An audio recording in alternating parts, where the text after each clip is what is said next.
내가 언제 올지 모르므로 깨어 있으라 라는 제목을 가지고 말씀을 전하고자 합니다. 2015년에 워싱턴주 리치몬드에서 일어난 일입니다. 스투츠만이라는 여인은 그곳에서 30년 넘게 꽃집을 운영하고 있었습니다. 이 여인은 신실한 신앙을 가지고 모든 사람을 친절하게 대했어요. 오랜 고객인 롭은 동성애자였지만 좋은 관계를 맺고 있었고 서로 문제가 되지 않았습니다. 그러던 어느 날 그는 자신의 결혼식을 위해서 꽃을 부탁을 했습니다. 부탁을 받은 스투츠만은 기독교인이기 때문에 동성애자의 결혼식을 장식해 줄 수 없다라는 대답을 했습니다. 결혼은 하나님의 말씀대로 남자와 여자가 결혼하여 자녀를 생산하고 번성하는 거룩한 예식이기 때문에 신앙의 양심을 거역할 수 없었던 것입니다. 그래서 스투츠만은 롭의 손을 잡고 미안하지만 나는 예수 그리스도를 믿는 성도이기 때문에 당신의 꽃을 제작해 줄 수 없다라고 말을 했습니다. 롭은 흔쾌히 알았다고 말을 했고 이 여인은 다른 꽃집을 세 군데나 소개를 해주면서 서로 안아주고 화해를 했습니다. 그런데 이튿날 상상하지 못할 일이 일어나고 만 것입니다. 워싱턴주 법무부 장관인 밥 퍼거슨이 언론을 통해서 이 일을 듣게 되었고 이 여인을 고소했습니다. 그리고 더욱 여인을 놀라게 한 것은 그토록 최선을 다해 사과를 했고 다른 꽃집을 소개해 주었지만 롭이 그의 파트너와 함께 이 여인을 고소했다는 것입니다. 판사는 이 여인에게 벌을 내리는 판결을 했고 여인은 항소를 한 상태입니다. 동성결혼이 알려진 것이 얼마 되지 않았지만 세상은 동성결혼이 세상의 법이 되는 권세를 지금 부여하고 있는 것입니다. 어둠에서 조용히 있던 그들이 이제 대낮에 자신들의 권익을 보장하라고 하면서 하나님의 법을 무시하고 있습니다. 하나님의 말씀은 이제 세상의 법이 아니라 교회 안에서만 전해지고 지켜지는 법으로 그들은 밀어내고 있습니다. 이것은 실제로 일어난 일이며 하나님의 이름으로 세워진 미국에서 하나님의 말씀을 지켰다고 법으로 처벌을 받는 어이없는 일들이 지금 일어나고 있습니다. 하나님께서 한 여자와 한 남자가 결혼하게 하신 것은 번성하게 하는 축복을 하신 것이며 태어나는 생명들을 구원하기 위해서 결혼이라는 제도로 가정을 보호하고 있는 것입니다. 하지만 이제는 하나님의 말씀을 전하면 법으로 처벌을 받는 소돔과 고모라와 같은 세상이 되어가고 있습니다. 부모가 자식을, 자식이 부모를, 친구가 친구를 살해하는 어둠의 세상에서 지금 우리들은 살아가고 있으므로 귀한 생명들은 보호받지 못하고 있습니다. 그러나 점점 거듭나지 못한 자들이 세상의 권력을 잡고 있으므로 어쩌면 이 세상은 영원히 회복되기 힘들 것입니다. 더 악하고 더욱 잔인한 사람들이 되어 세상을 어둠으로 덮고 있으므로 성도들은 스스로의 믿음을 지키지 않는다면 우리도 실족하고 말 것입니다. 여러분, 세상을 향해 탄식만 하지 말고 성도들이 지금 무엇을 해야만 한 영혼이라도 구원할 수 있는지 그리고 나의 믿음을 지킬 수 있는지 고민해야 될 때가 된 것입니다. 세상이 더럽고 추하며 사람들이 악해지고 있다고 탄식만 한다면 절대로 세상은 변하지 않습니다. 하나님께 깨어 기도하고 자신들이 맡은 사명을 감당하기 위해서 노력을 할 때 하나님께서 깨어있는 자들에게 힘과 용기를 주시며 하나님의 나라를 확장할 수 있도록 축복하실 것입니다. 세상의 법이 그녀에게 불이익을 줄 수 있을지는 몰라도 신앙의 양심을 버릴 수 없다고 말하는 그 여인의 신앙을 우리도 가져야만 할 것입니다. 23절에 너희는 삼가라 내가 모든 일을 너희에게 미리 말하였노라. 마지막 때에 일어날 일은 자칭 그리스도라고 속이는 이단들이 이곳 저곳에 설 것이며 난리의 소문을 듣게 될 것이고 지진과 기근이 나라마다 있을 것인데 그것은 재난의 시작일 뿐이다 라고 말씀을 하셨습니다. 그런데 예수님께서 말씀해 주신 것을 지금 우리들은 난리와 지진과 기근으로 고통을 당하는 것을 실제로 겪고 있고 보고 있습니다. 그리고 자신이 예수라고 말하며 많은 사람들을 미혹하고 있는 것을 보고 있습니다. 이제 어둠에 숨어있던 사람들이 세상으로 나와서 성도들을 핍박하기 위해 세상의 법을 바꾸고 있어요. 그리고 세상의 법으로 복음을 막고 있습니다. 여러분, 예수님께서 마지막 때다 라고 말씀해 주신 모든 예언을 지금 우리는 실제로 당하고 있단 말이죠. 너희들이 잡혀갔을 때 할 말을 미리 생각하지 말라. 그때마다 내가 할 말을 생각나게 할 것이라고 약속하셨던 그 일들이 그때에도 지금도 동일하게 일어나고 있는 것입니다.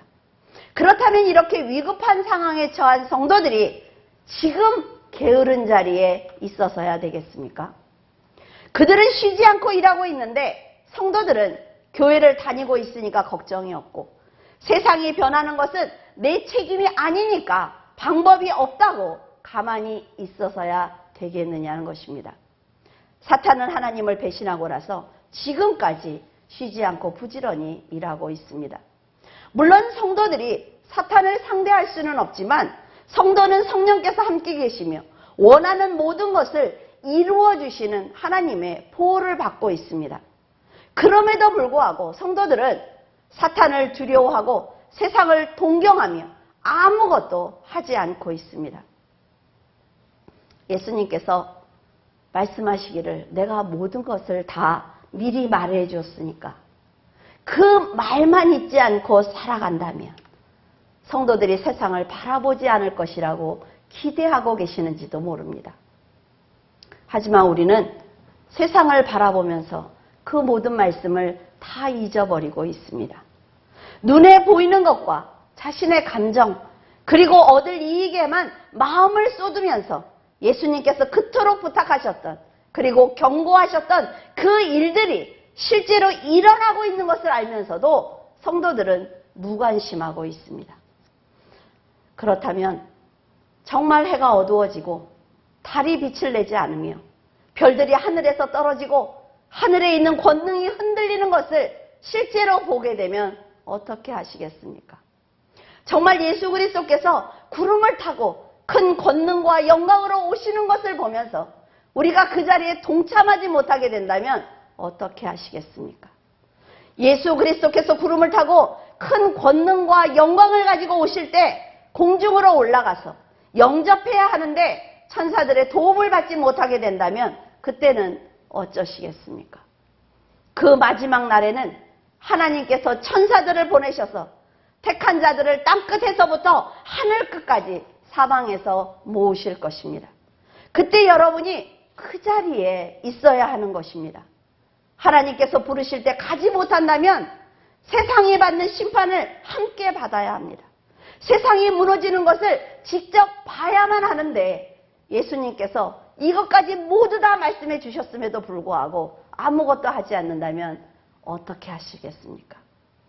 그때 아무리 땅을 치고 가슴을 치며 나는 듣지 못했다고, 나는 억울하다고 눈물을 흘려도 이미 다 들었기 때문에 핑계대지 못하는 것입니다. 여러분은 봄이 오면 죽은 가지처럼 보이던 나무에서 파릇파릇 새 잎이 돋는다는 것을 알고 있습니다. 그리고 비가 오지 않는 날, 너무나 날이 뜨거우면 땅이 갈라지고 식물들이 죽는다는 것도 알고 있습니다. 이 모든 것을 어떻게 알고 있는 것입니까? 이것처럼 예수 그리스도의 재림도 이 세상이 말세라는 것도 이미 온 세상 사람들이 다 알고 있습니다. 하나님을 믿지 않는 사람들조차도 세상에서 일어나는 일들을 보면서 지금 말세라는 말을 하고 있습니다. 이렇게 하나님의 창조물들은 세상이 흘러가는 것을 보면 듣지 않아도 배우지 않아도 하나님께서 어떤 역사를 하고 계시는지 이미 다 알고 있다는 것입니다. 이사야 24장에 보면 세계의 민족 중에 이러한 일이 있으리니 곧 감람나무를 흔든 같고 포도를 거둔 후에 그 남은 것을 주음 같을 것이다 라고 하였습니다. 감람나무 열매를 흔들어 떨어뜨릴 때 그 꼭대기에 몇 개가 붙어 있는 것처럼 포도를 수확하고 난 뒤에 이삭을 줍는 자의 몫으로 얼마가 남겨지는 것 같이 세상의 심판의 날에는 세계 인류의 운명도 그와 같을 것이다 라는 것입니다. 심판이 계속될수록 하늘의 별처럼 바다의 모래처럼 무수히 많던 사람들 가운데 아주 지극히 적은 수만 남게 될 것입니다. 땅이 깨지고 땅이 갈라지고 땅이 흔들리며 땅이 취한 것처럼 비틀거릴 것인데 지진이 얼마나 큰지 사람들이 살아온 이래로 이같이 큰 지진이 없었다라고 이사야에도 요한계시록에도 기록되고 있습니다. 그날에는 여호와께서 높은 군대 즉 범죄한 천사들을 벌하실 것이고 땅에서 땅의 왕들을 벌하실 것이며 모든 악인이 심판을 받기 위해서 지옥에 모이게 될 것이다 라고 말하고 있습니다. 베드로후서 2장 4절에 하나님이 범죄한 천사들을 용서하지 아니하시고 지옥에 던져 어두운 구덩이에 두어 심판 때까지 지키게 하실 것이다 라고 기록되어 있습니다. 하나님께서는 하나님의 영광을 위해서 천사를 창조하셨지만 그들은 자기들의 지위를 지키지 않고 처소를 떠났으므로 그날의 심판까지 흑암에 가두실 것입니다. 예수님께서 환난 후에 해가 어두워지며 달이 빛을 내지 아니하며 별들이 하늘에서 떨어지며 하늘에 있는 권능이 흔들릴 것이다 라고 말씀하신 것처럼 하나님의 심판 앞에 피조물들은 모두 쓸모없이 될 것입니다. 심판이 끝나면 이제 영광의 하나님이 직접 새하늘과 새 예루살렘에서 모든 성도들의 왕이 되어주셔서 그들을 다스릴 것이기 때문입니다. 그래서 요한계시록 22장 5절에 다시 밤이 없겠고 등불과 햇빛이 쓸데없으니 이는 주 하나님이 그들에게 비치심이라. 그들이 세세토록 왕노로 탈 것이라고 말씀하고 계십니다. 성경 전체를 보면 우리가 성경을 창세기부터 차근차근히 보면 사람들이 하나님을 배신을 했고 그래서 죄로 인해 사망에 빠졌으며 본성이 더 악해질 것이므로 돌이키지 않고 결국 심판을 받게 될 것이다 라는 말씀입니다. 하나님께서는 인내하시며 기다리고 계시지만 돌이키지 않는 세상과 사람들에게 핍박을 당하는 그 성도들을 천국으로 인도하기 위해서 마지막 날을 선택하실 수밖에 없을 것입니다. 그 마지막 날이 세상이 감당하지 못하는 두려움이라는 거예요. 그러나 예수 그리스도께서 세상에 다시 오셔서 끝까지 견뎌낸 성도들을 부르시고 영원한 생명을 주실 것입니다.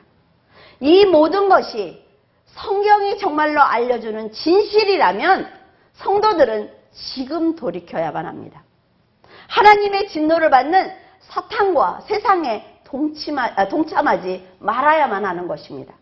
그래서 예수님께서 이 모든 일을 너희에게 미리 알려주는 거야 라고 말씀을 하신 거예요.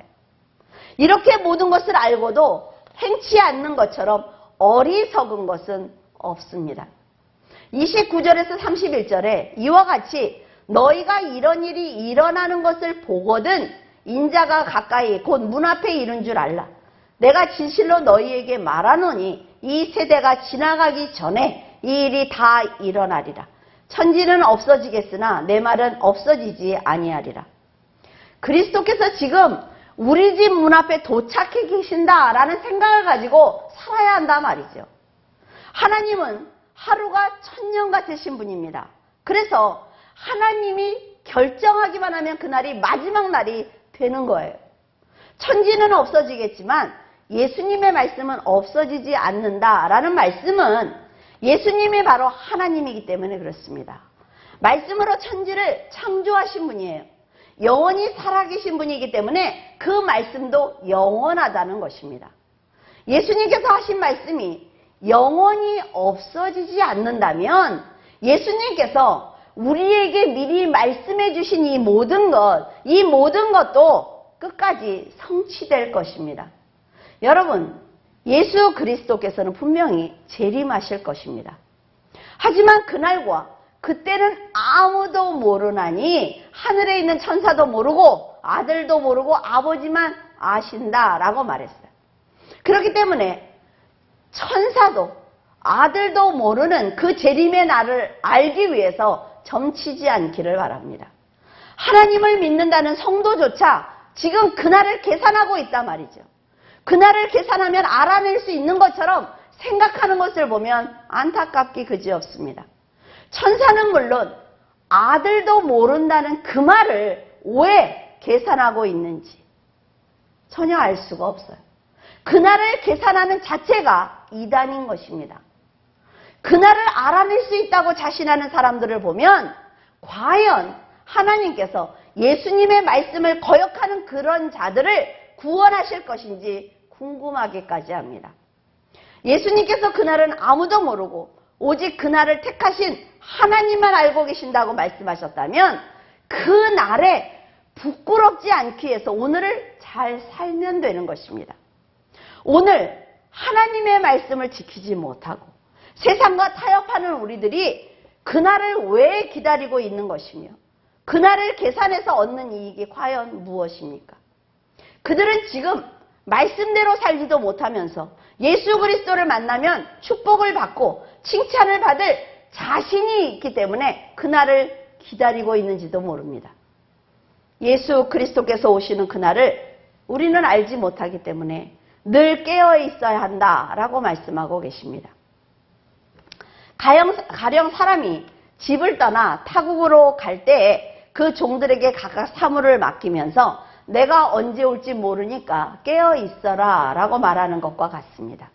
집주인이 저물 때에 올지 아니면 밤중에 올지 닭 울 때일지 새벽일지 너희가 알지 못하기 때문에 늘 깨어 있으라고 말씀하신 거예요. 주인이 와서 너희들이 자고 있는 것을 보지 않게 깨어 있어라 라고 말씀을 하셨어요. 오시는 날을 계산하고 기다리기보다는 주인이 왔을 때 내가 어떤 모습을 하고 있을 것인지 그것을 생각하라 말이죠. 날마다 정직한 마음으로 헌신을 하고 각자의 그릇을 정결하고 깨끗하게 하고 있으면 주인이 언제 문을 열고 들어와도 걱정이 없단 말이에요. 두려울 것이 하나도 없어요. 여러분은 오늘 밤에 주님께서 오신다면 어떤 모습으로 맞이하시겠습니까? 활짝 웃는 얼굴로 주님을 맞이하면서 말씀을 지키기 위해서 내가 핍박은 조금 받았지만 이렇게 주님을 만났으니까 괜찮다고 그렇게 말씀을 드려야 하는 것입니다. 그렇지 않다면 주님의 진노의 얼굴을 보게 될 것이며 실망하신 주님의 눈을 보게 될 것입니다. 누가복음 21장 34절에서 36절 너희는 스스로 조심하라. 그렇지 않으면 방탕함과 술취함과 생활의 염려로 마음이 둔하여지고 뜻밖의 그날이 덕과 같이 너희에게 임하리라. 이날은 온 지구상에 거하는 모든 사람에게 임하리라. 이러므로 너희는 장차 올 이 모든 일을 능히 피하고 인자 앞에 서도록 항상 기도하며 깨어 있어라 하시니라. 방탕함의 원어는 술을 너무 많이 먹어서 몸을 가누지 못하는 상태를 말하는 것입니다. 세상을 살면서 만나는 문제들로 인해 받는 그 고통을 잊기 위해서 술을 마시며 위로를 받으려고 하지만 그 순간에 예수님을 만날 수도 있다는 것입니다. 예수 그리스도의 재림은 성도들에게 국한된 것이 아니라 지구상에 있는 모든 인류에게 임하는 것입니다. 지금 세상 사람들은 예수님을 조롱하고 있어요. 하지만 그날에는 예수님을 섬기는 천사를 직접 자신의 눈으로 보게 될 것입니다. 그리고 예수 그리스도께서 말씀으로 세상을 창조하신 하나님이라는 것과 세상을 심판하시는 심판주라는 것도 그날 알게 될 것입니다. 여러분, 우리는 이미 들었고 그 말씀이 세상에 그대로 이루어지고 있는 것을 보고 있는 성도들입니다. 그럼에도 불구하고 세상 사람들처럼 무딘 마음을 가지고 믿음으로 준비하지 않는다면 그것이 바로 방탕한 것이므로 그들이 받는 심판을 함께 받게 될 것입니다. 예수 그리스도의 재림이 있을 때 여러분 모두 예수님 앞에 서야만 합니다. 그러기 위해서는 지금 기도해야 하며 지금 말씀을 읽어야 하고 지금 구제와 헌신을 해야 하며 믿음으로 살아내야만 합니다. 우리는 그날 모든 죄를 용서하신 예수님을 직접 만나게 될 것입니다. 성경에서 만났던 예수님, 삶에서 만났던 예수님, 자신의 구원뿐 아니라 다른 영혼의 구원을 위해서 헌신하도록 도와주셨던 그 예수님, 그 예수님의 얼굴과 우리의 얼굴을 서로 대면하게 될 것입니다. 그래서 항상 기도하고 깨어 있어야만 하는 것입니다. 깨어 기도하라고 말씀을 드리면 하루 종일 기도만 해야 되는 것으로 생각을 하지만 그런 것이 아니라 말씀대로 살기 위해서 선하게 노력하는 것, 그것도 기도입니다. 다른 영혼을 구원하기 위해서 참고 인내하는 것도 기도하는 것입니다. 여러분이 이런 삶을 살아낸다면 예수님께서 새벽에 오시든 밤중에 오시든 무슨 상관이 있겠습니까? 언제든지 오셔서 맞이할 준비가 우리는 되어 있습니다. 언제든지 오시기 원합니다 라고 말씀을 드릴 수 있는 것이 바로 깨어있는 것입니다. 퇴근하는 아빠를 언제나 환영하는 아이들처럼 우리도 예수 그리스도께서 어떤 상급을 주실지를 기대하면서 하루하루를 산다면 예수님께서 우리를 만나기 위해서 오실 것이며 만나는 순간 안아주실 것입니다. 여러분, 그래서 사탄은 우리의 적수가 되지 못하는 것입니다. 사탄은 지금 아버지가 멀리 계시는 줄 알고 핍박하고 괴롭히고 가진 것을 빼앗으려고 하지만 끝까지 견뎌낸다면 곧 아버지가 오실 것입니다. 어둠이 여러분을 덮지 못하도록, 악한 사탄과 사람이 여러분을 건드리지 못하도록 위엄과 권위를 갖추고 빨리 오실 것입니다. 여러분, 세상과 사람들이 악해져도, 난리의 소문을 들어도, 지진과 가뭄으로 고통을 당해도 이것은 시작이라고 말씀해 주셨으므로 두려워하지 않기를 원합니다. 혹여 세상의 법이 그리고 권력이 교회와 성도를 핍박할지라도 두려워하거나 배신하지 않기를 바랍니다. 이런 일이 있어야만 예수 그리스도께서 오시기 때문입니다. 천사들이 나팔을 불며 택하신 자들을 땅끝에서부터 하늘끝까지 사방에서 모을 때 우리들은 제가 여기 있다고, 그것이 바로 제 이름이라고 대답하며 올라가야 하지 않겠습니까? 마지막 날을 향해 가기 위해서는 이 모든 과정이 있어야 하는 것이므로 여러분, 기쁨으로 세상을 바라보며 믿음 안에서 주님의 은혜를 덧입기를 바랍니다. 깨어있는 자들은 두려울 것이 없으며 영생을 얻기 위해서 노력할 것도 없고 천국에 가고 싶다고 소원할 필요도 없습니다. 언제나 주님을 만날 그날을 기대하며 끝까지 견딘 성도가 되시기를 예수 그리스도 이름으로 축원을 드립니다. 기도하겠습니다. 하나님 아버지, 깨어있는 자들은 천국에 가고 싶다고, 하나님 눈물로 기도하지 않아도 된다고 하셨습니다. 너희들은 이미 세상의 백성이며 내 자녀이며 생명책에 그 이름이 기록되어 있으니 염려하지 말라고 하나님께서는 저희들에게 말씀하고 계십니다. 하나님 아버지, 이제는 그 천국에 들어가기 위해서 노력하고 애쓰는 것이 아니라 천국 백성으로서 어떻게 살아낼 것인지 고민하기를 원합니다. 세상은 너무나 어둡습니다. 저희들이 등불을 들지 않는다면 길을 잃을 수도 있습니다. 하나님 아버지, 도와주시옵소서. 늘 깨어서 아버지 하나님 등불에 기름을 채우게 하시고 더 많은 사람들이 저희들이 들고 있는 등불로 인해 천국으로 쉽게 갈 수 있도록 하나님 앞장선자가 될 수 있도록 도와주시옵소서. 물줄기 교회 성도들이 더욱더 믿음으로 살게 하시고 하나님 아버지 앞에 말씀을 아는 자로서 살아내는 모습을 세상에 볼 수 있도록 하나님 도와주시옵소서. 언제나 주님께서 함께 하실 것을 믿사오며 우리 주 예수 그리스도 이름으로 기도드립니다. 아멘.